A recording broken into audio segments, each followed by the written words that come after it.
Cette semaine à l'émission. Moment historique pour les Rangers du Nunavik alors que plusieurs d'entre eux fêtaient 42 ans de service.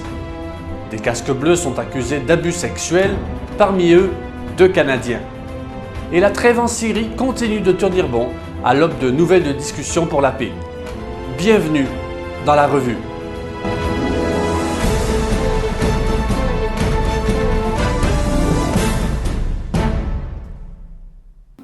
Une troisième agrafe à la décoration des forces canadiennes pour 42 ans de service a été remis à 8 Rangers canadiens lors d'une cérémonie tenue lundi 29 février à Puvunektuk dans le Nunavik. S'il est déjà rare que les forces armées canadiennes soulignent les 42 ans de service d'un membre, il est donc encore plus rare de le souligner pour 8 membres. Le maire de Puvunektuk, Levi Amarualik, lui-même un ranger, estime que les programmes des Rangers et des Rangers juniors sont extrêmement utiles pour sa communauté. C'est le brigadier général Stéphane Lafaux, commandant de la 2e division du Canada et de la Force opérationnelle interarmée Est, qui a lui-même remis les agrafes aux Rangers. Cette remise à 8 militaires dévoués marque donc un moment historique pour les Rangers canadiens, ceux qui sont connus comme étant les yeux et les oreilles des forces armées canadiennes dans le Nord. Une des 4 génératrices de la frégate NCSM Ville de Québec a pris feu jeudi 3 mars, alors que le navire se trouvait à l'arsenal maritime de Halifax. 3 des ingénieurs du navire qui ont détecté le feu ont activé le vaporisateur d'eau du système de contrôle des avaries qui a éteint le feu. Une enquête sur l'affaire commencera le plus tôt possible afin de déterminer les causes exactes de l'incendie et des dommages.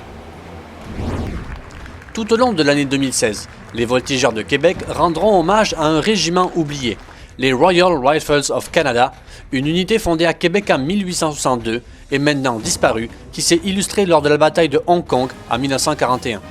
Le 7 mai, lors des fêtes régimentaires des voltigeurs, la plaque du Royal Rifles, absente depuis l'incendie du manège de la Grande Allée, reprendra enfin sa place. L'ONU a recensé l'an dernier 69 cas d'abus sexuels qui auraient été commis par ces casques bleus. Si la majorité des cas se concentrent en RDC et en RCA, 2 cas ont retenu l'attention au Canada. Ce sont 2 policiers canadiens qui sont accusés d'inconduite sexuelle en lien avec leur participation à des missions des Nations Unies à l'étranger l'an dernier, selon un rapport publié vendredi 4 mars par le secrétaire général des Nations Unies, Ban Ki-moon.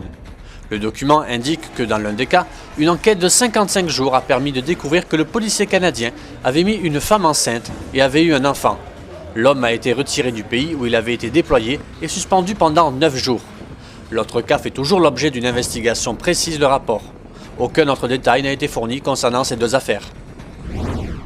Le Conseil de sécurité des Nations Unies a imposé mercredi 1er mars une nouvelle série de lourdes sanctions contre la Corée du Nord, après les derniers essais nucléaires et balistiques menés par le régime communiste. En signe de défi, la Corée du Nord a tiré 6 missiles à courte portée au large de ses côtes orientales jeudi 2. Et vendredi 3, le leader nord-coréen Kim Jong-un a déclaré que l'arsenal nucléaire du pays devrait être prêt à chaque instant. Les forces afghanes se sont retirées de plusieurs districts du sud du pays sans même se battre pour aller renforcer d'autres théâtres.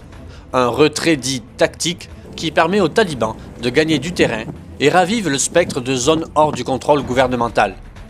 À l'occasion d'un discours prononcé au Parlement dimanche 6, le président Ashraf Ghani a dit son espoir de raviver un dialogue qui permettrait de mettre fin à un conflit vieux de plus de 14 ans. Un peu plus d'une semaine après l'entrée en vigueur d'une trêve censée en durer 2, le niveau des violences a considérablement diminué en Syrie.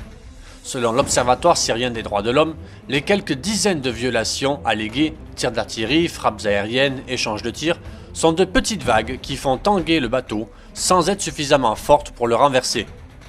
L'acheminement de l'aide humanitaire se fait toutefois au compte-gouttes et la reprise des négociations entre une partie des rebelles et le régime de Bachar al-Assad demeure incertaine alors que le Haut Comité des négociations, regroupant responsables politiques et représentants de groupes armés de l'opposition, estime que les conditions ne sont actuellement pas propices à une reprise des négociations. Voilà, merci d'avoir regardé cette revue de la semaine du lundi 29 février au dimanche 6 mars. On se retrouve la semaine prochaine.